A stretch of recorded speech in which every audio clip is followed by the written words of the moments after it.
Raise yes.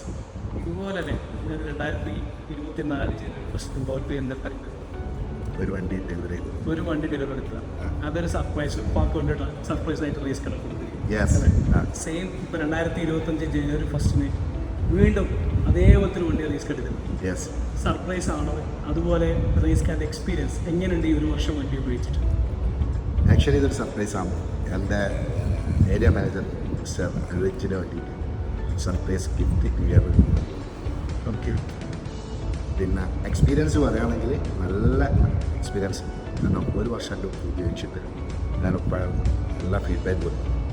നല്ല experience എന്ന് വെച്ചാൽ ആവറേജ് ഇതിൻ്റെ പിന്നെ ചാർജിങ് ഏകദേശം നിങ്ങൾ പറയുന്ന റേഞ്ച് 220 ആണ്.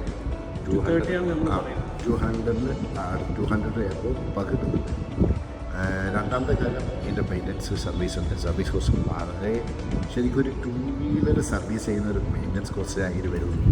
അപ്പം എങ്ങനെ നോക്കിയാൽ ഇത് ഹാപ്പിയാണ്, ലാഭകരമാണ്. പിന്നെ എന്തായാലും ഒരു ബിസിനസ്സുകാരന് അവൻ്റെ കൂടെ ഉള്ള ഒരാൾക്ക് കൊടുക്കാൻ പറ്റിയ ഗിഫ്റ്റ് കൊടുക്കാൻ പറ്റിയ വേർത്തായ ഒരു പ്രൊഡക്റ്റാണ് എനിച്ചത് പറ്റുള്ളതായത് ഒരു സംശയമില്ല. എനിക്ക് തീർച്ചയായിട്ടും ഞാൻ ഹാപ്പിയാണ്. അതുപോലെ ഇങ്ങനെ സർവീസിൽ ഭയങ്കര ഹാപ്പിയാണ്. അപ്പോൾ ഷെഫിൻ്റെ സപ്പോർട്ട് പണ്ടേ നമ്മളൊരു കണക്ഷൻസ് ഉണ്ട്. ഇപ്പോൾ അത് എന്നും നിലനിൽക്കട്ടെ. Thank you race car.